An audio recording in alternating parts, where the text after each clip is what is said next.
Thank you. Thank you. Thank you very much. We gather here today as members of a historic alliance, an alliance that saved and changed the world.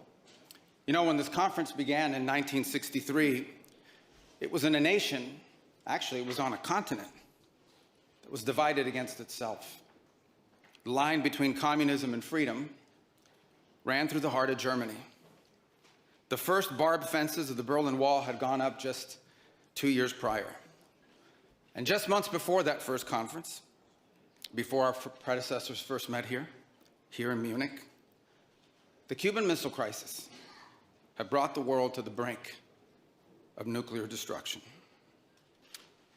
Even as World War II still burned fresh in the memory of Americans and Europeans alike, we found ourselves staring down the barrel of a new global catastrophe, one with the potential for a new kind of destruction, more apocalyptic and final than anything before in the history of mankind. The time of that first gathering, Soviet communism was on the march. Thousands of years of Western civilization hung in the balance. At that time, victory was far from certain. But we were driven by a common purpose. We were unified not just by what we were fighting against. We were unified by what we were fighting for. And together, Europe and America prevailed. And a continent was rebuilt. Our people prospered. In time, the East and West blocks were reunited. A civilization was once again made whole. That infamous wall that had cleaved this nation into two came down, and with it, an evil empire. And the East and West became one again.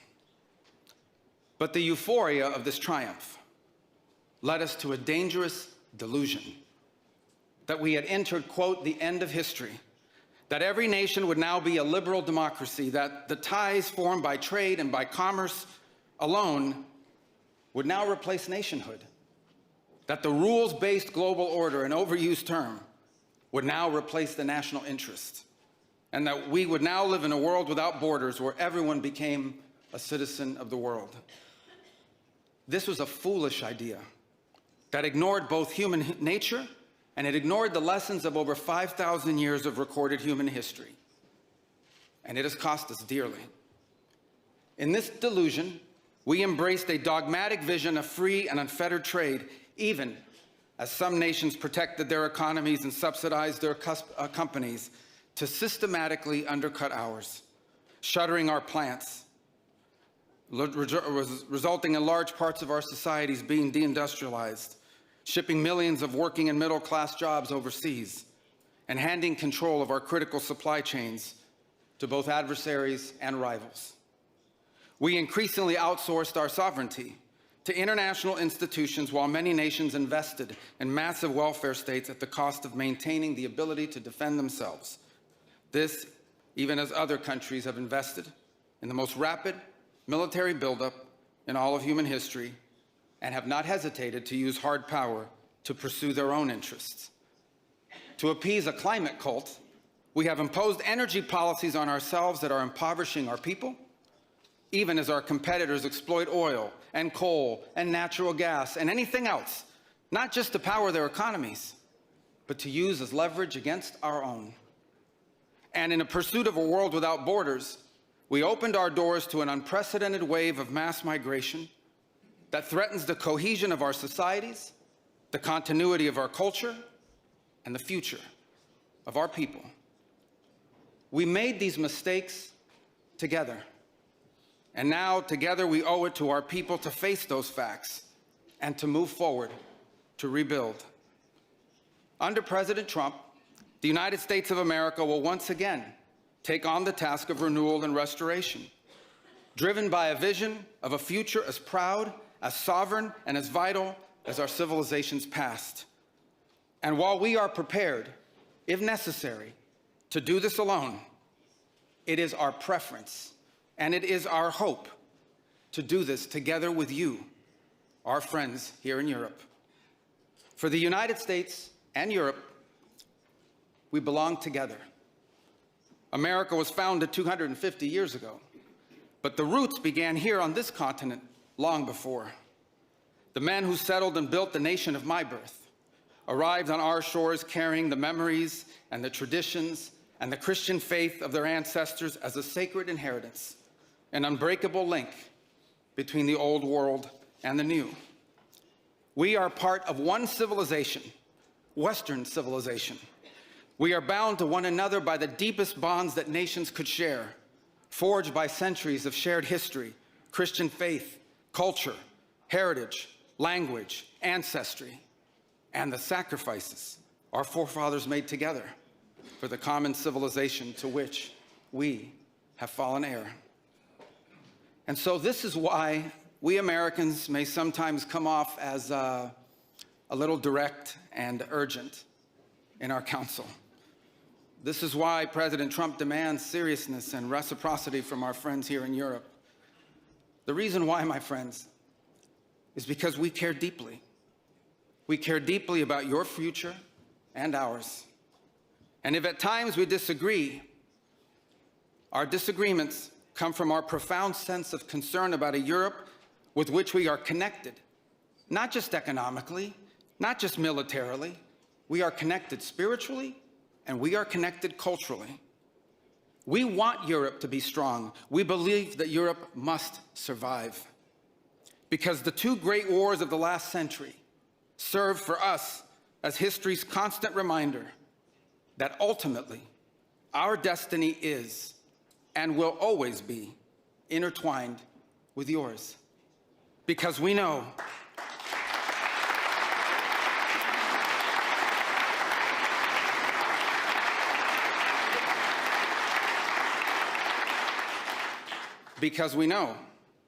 that the fate of Europe will never be irrelevant to our own.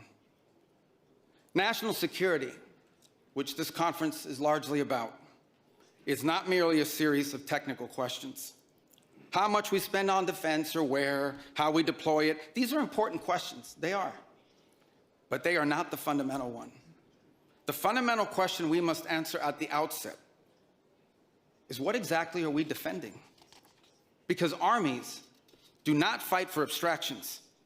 Armies fight for a people. Armies fight for a nation. Armies fight for a way of life. And that is what we are defending, a great civilization that has every reason to be proud of its history, confident of its future, and aims to always be the master of its own economic and political destiny. It was here, in Europe, where the ideas that planted the seeds of liberty that changed the world were born.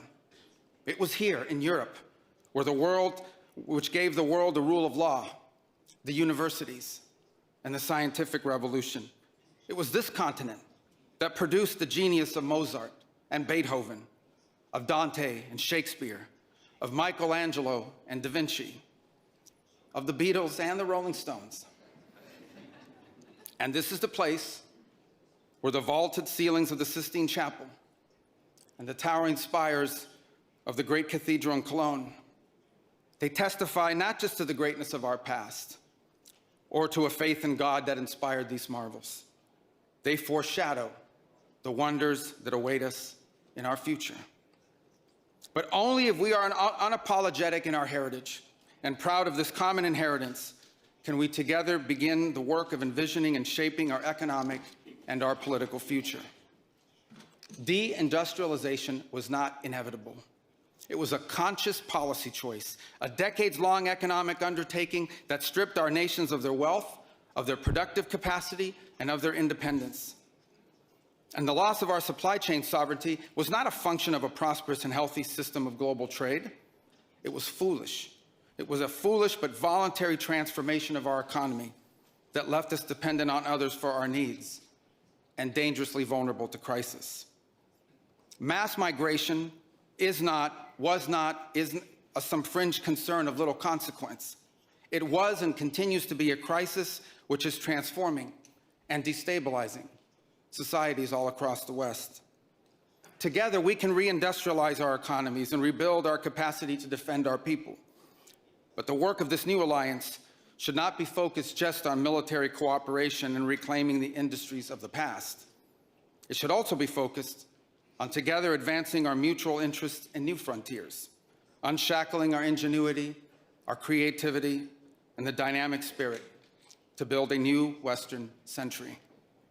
Commercial space travel and cutting-edge artificial intelligence, industrial automation and flex manufacturing, creating a Western supply chain for critical minerals not vulnerable to extortion from other powers, and a unified effort to compete for market share in the economies of the global South. Together, we can not only take back control of our own industries and supply chains, we can prosper in the areas that will define the 21st century. But we must also gain control of our national borders. Controlling who and how many people enter our countries, this is not an expression of xenophobia, it is not hate. It is a fundamental act of national sovereignty.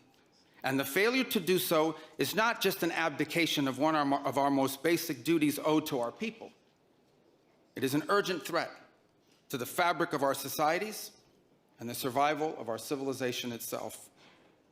And finally, we can no longer place the so-called global order above the vital interests of our people and our nations.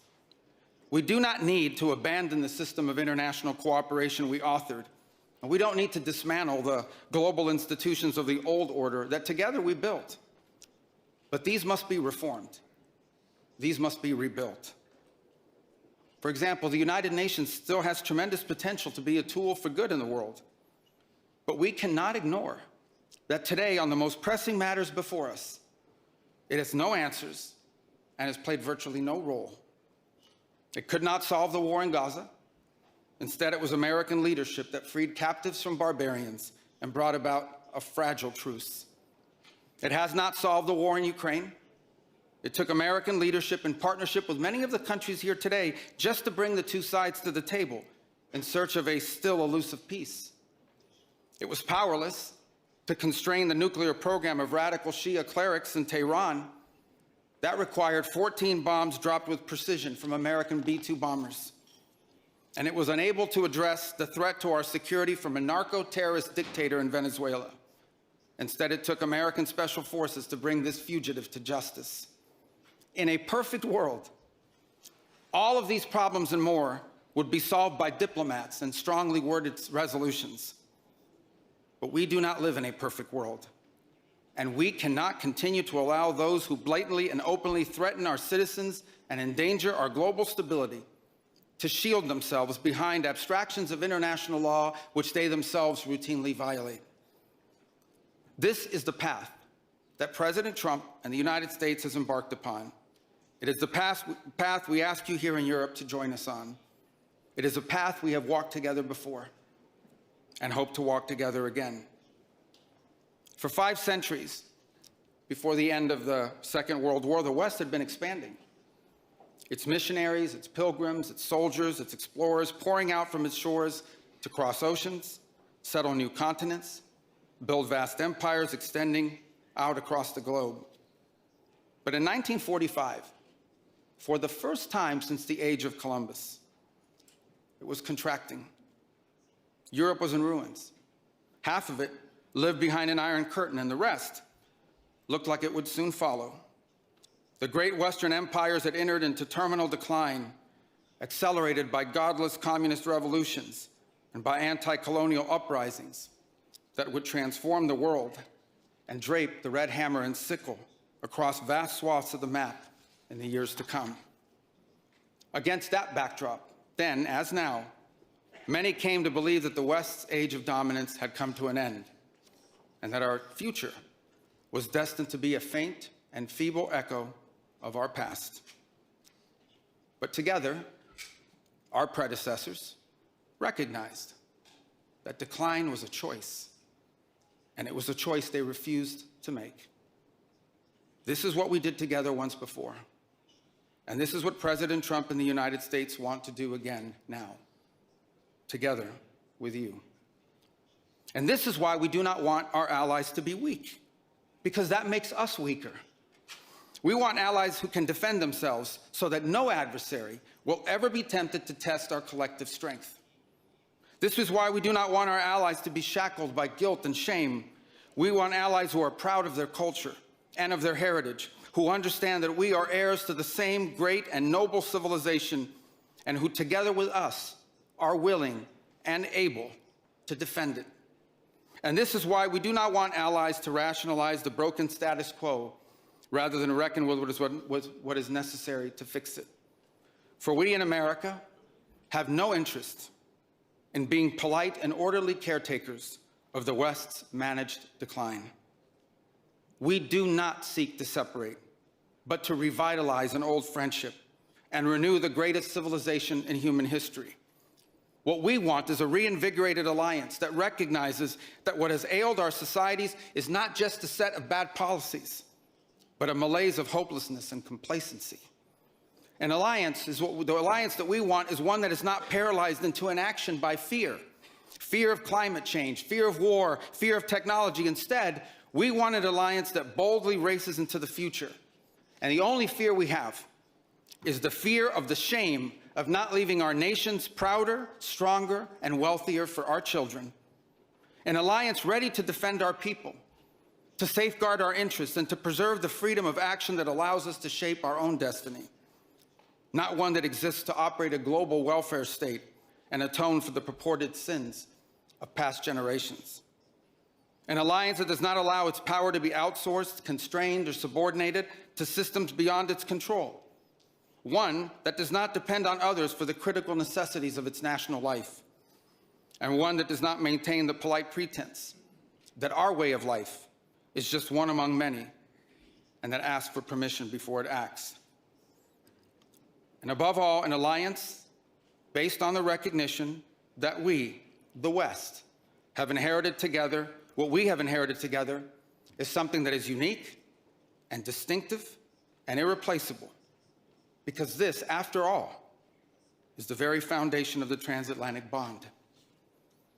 Acting together in this way, we will not just help recover a sane foreign policy, it will restore to us a clearer sense of ourselves. It will restore a place in the world. And in so doing, it will rebuke and deter the forces of civilizational erasure that today menace both America and Europe alike. So in a time of headlines heralding the end of the transatlantic era, let it be known and clear to all that this is neither our goal nor our wish. Because for us Americans, our home may be in the Western Hemisphere, but we will always be a child of Europe.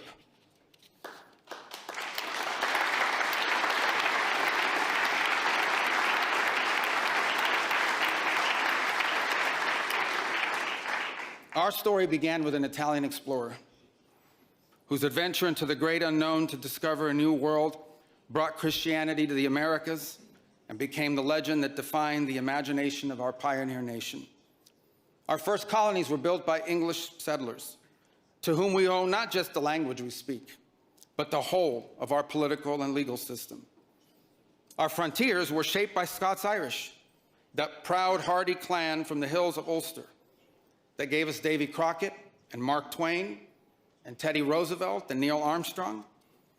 Our great Midwestern heartland was built by German farmers and craftsmen who transformed empty plains into a global agricultural powerhouse.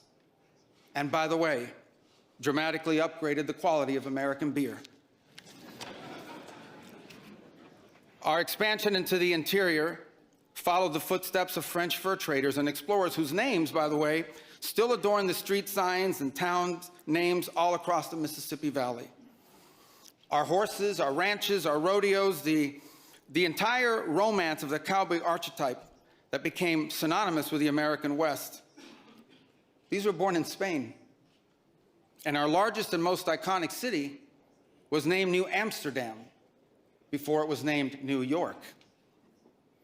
And you know that in the year that my country was founded, Lorenzo and Catalina Giraldi lived in Casal Monferrato in the Kingdom of Piedmont, Sardinia.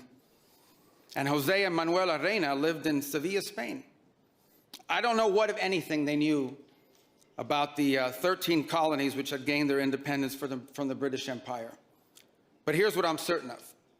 They could have never imagined that 250 years later, one of their direct descendants would be back here today on this continent as the chief diplomat of that infant nation. And yet here I am, reminded by my own story that both our histories and our fates will always be linked. Together, we rebuilt a shattered continent in the wake of 2 devastating world wars. When we found ourselves divided once again by the Iron Curtain, the Free West linked arms with the courageous dissidents struggling against tyranny in the East to defeat Soviet communism. We have fought against each other, then reconciled, then fought, then reconciled again. And we have bled and died side by side on battlefields, from Kapyong to Kandahar. And I'm here today to leave it clear that America is charting the path for a new century of prosperity, and that once again, we want to do it together with you, our cherished allies and our oldest friends.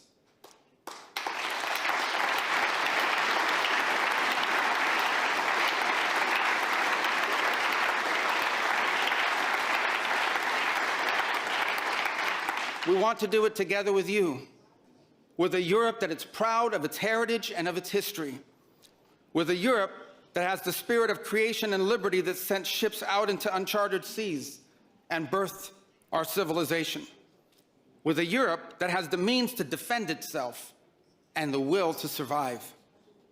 We should be proud of what we achieved together in the last century, but now we must confront and embrace the opportunities of a new one. Because yesterday is over. The future is inevitable, and our destiny together awaits. Thank you.